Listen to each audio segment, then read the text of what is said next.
Hi, this is Coach Colette, host of the Start Within podcast, and welcome to this week's episode of Financial Fridays.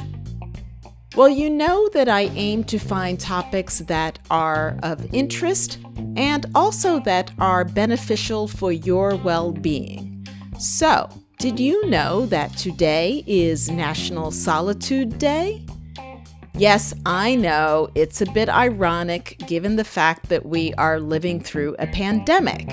Yet it's also important to remember that solitude, or having time for yourself, is very helpful and beneficial to your mental health and well-being. Now, whether you're like me, someone who has been solo quarantining through this whole pandemic experience, or if you've been living with other folks in your same space, working from home, schooling from home, socializing from home, it doesn't matter.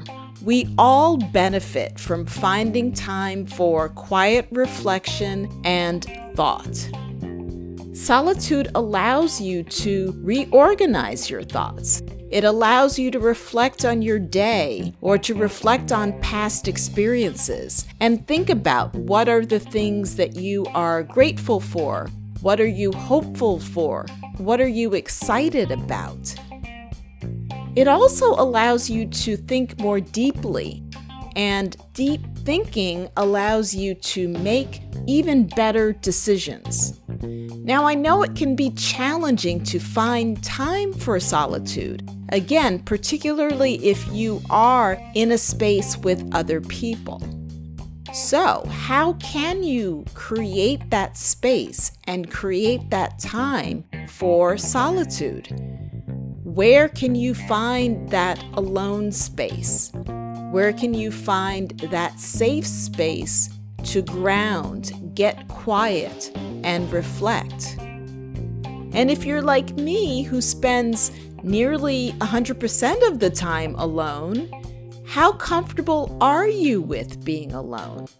Have you become more comfortable with being in silence and not needing to fill that silence with distraction or other noises?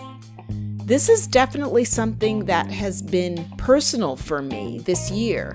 I'm an only child, I happen to be single, and I happen to live alone. None of those things are different compared to pre-pandemic. What's different is the lack of in-person socialization. So I've really learned to become more comfortable with being in my own space and being able to distinguish between times where I'm okay with being alone and times where I feel lonely.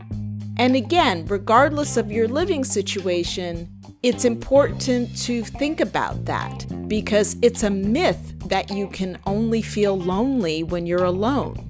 You can be in a crowded space, or well, you could have been in a crowded space pre-pandemic, and still feel lonely.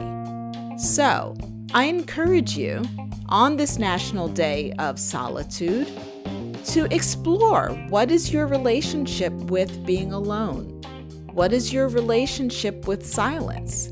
And what can you do to enhance those relationships so that you can be more grounded and feel more centered? That's all for me for now. Get ready and listen up to today's tip from Suki Singh.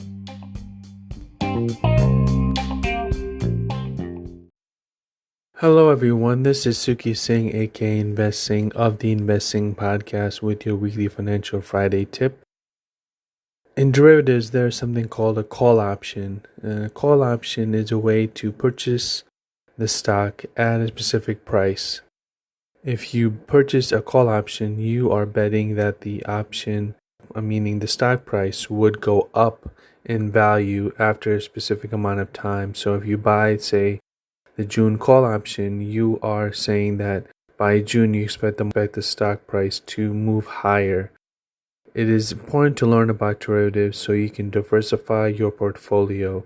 With that said, that is your weekly Financial Friday tip, and I'll speak to you soon. Have a great week. Bye-bye.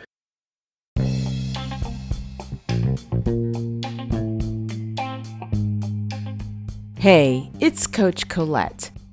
You may have felt like you just survived 2020. What would it be like to thrive in 2021? Notwithstanding the external forces over which you have no control, what would it be like to make even a small shift this year? Can you imagine what it will be like at the end of this year when you reflect on all that you have created? It is possible when you start within, and I'd like to help you do it.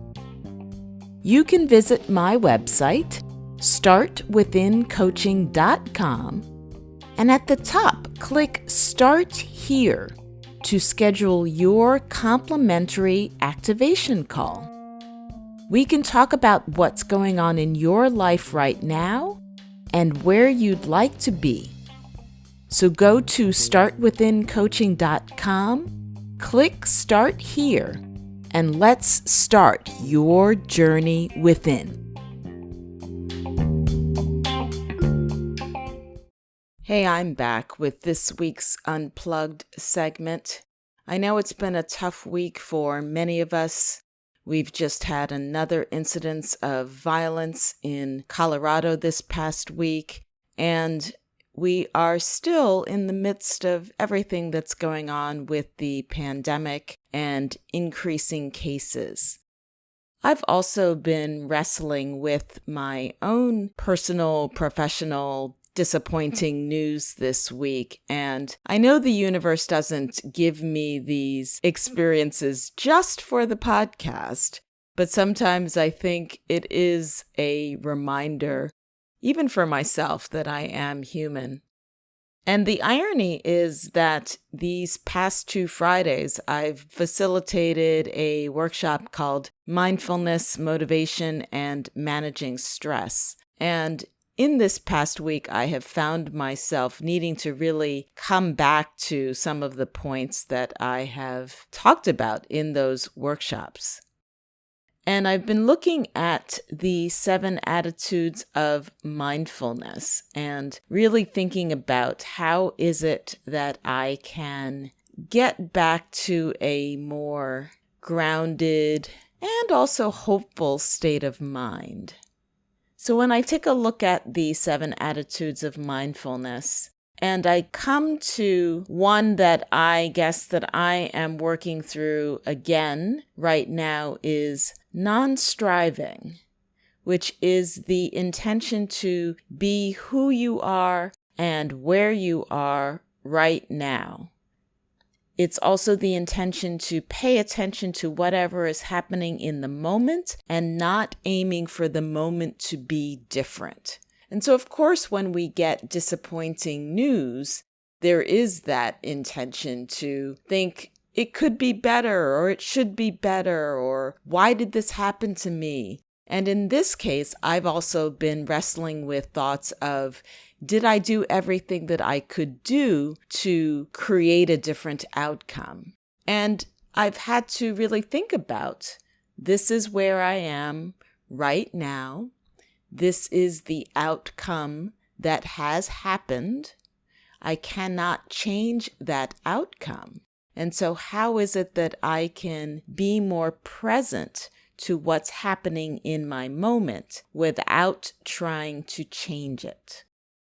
Very connected to this attitude is the attitude of acceptance.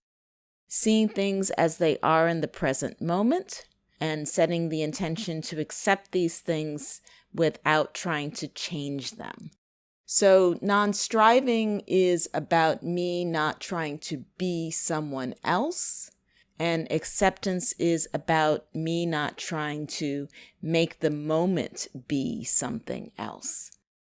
And I will say that my mindfulness practice, my bookends of meditating in the morning close to the first thing when I get up, and doing my breathing and energy practices to let go of the day in the evening have been helping.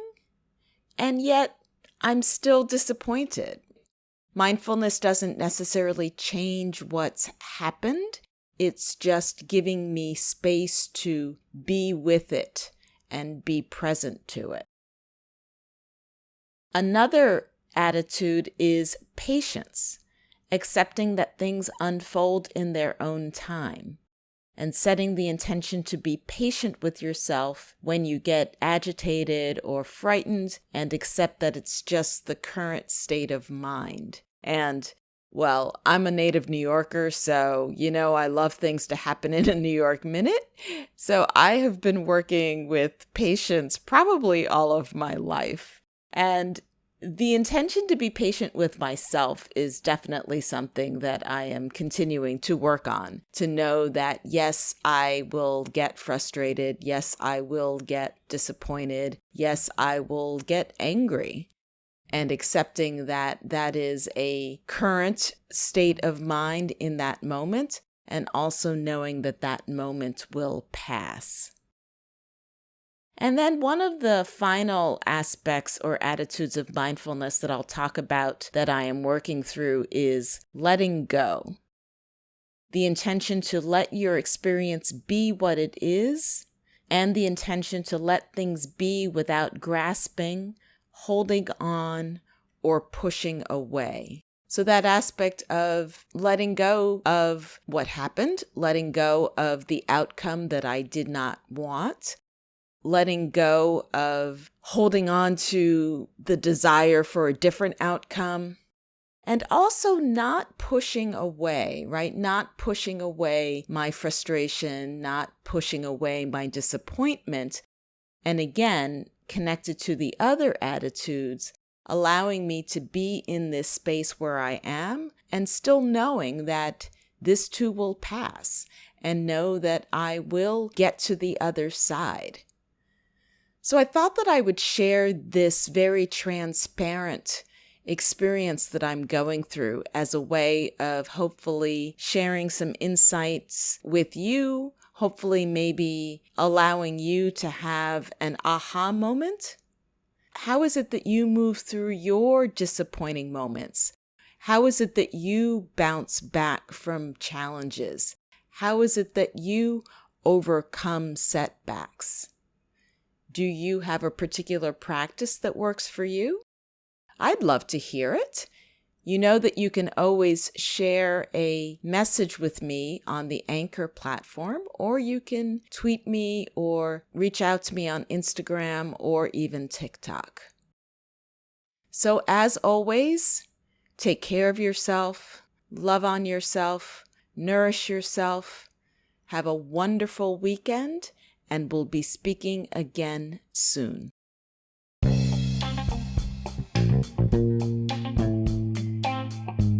So what is your takeaway from this week's Financial Fridays segment?